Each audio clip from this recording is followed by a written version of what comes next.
অহাকালি আমাৰ prime minister Modiji আমাৰ হোজাই শংকৰদেৱ নগৰ প্লেগ্ৰাউণ্ডত যিটো আমাৰ সভাস্থলী সম্পূৰ্ণ আমি প্ৰস্তুতি হৈ গ'ল।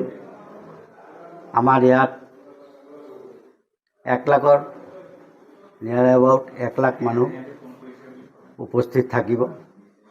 6টা সমষ্টিৰ পৰা আমাৰ হোজাই ডিষ্ট্ৰিক্ট 3টা আছে, লগৰীয়া ডিষ্ট্ৰিক্ট যিটো আছে 3টা সমষ্টিৰ পৰা উপস্থিত থাকিব।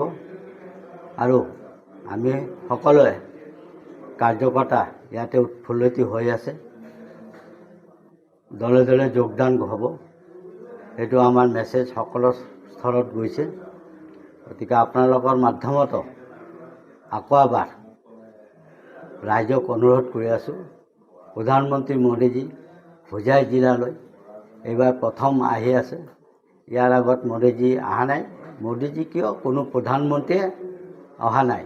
গতিকে আমি হোজাইবাসীক সেইটো ঐতিহাসিক নজিৰবিহীন যেটো হ'ব, এইটো যাতে নিজে উপস্থিত থাকি মোদীজীক স্বাগত কৰিব পাৰে, তাৰে কামনা কৰিলোঁ আপোনালোকৰ লগত।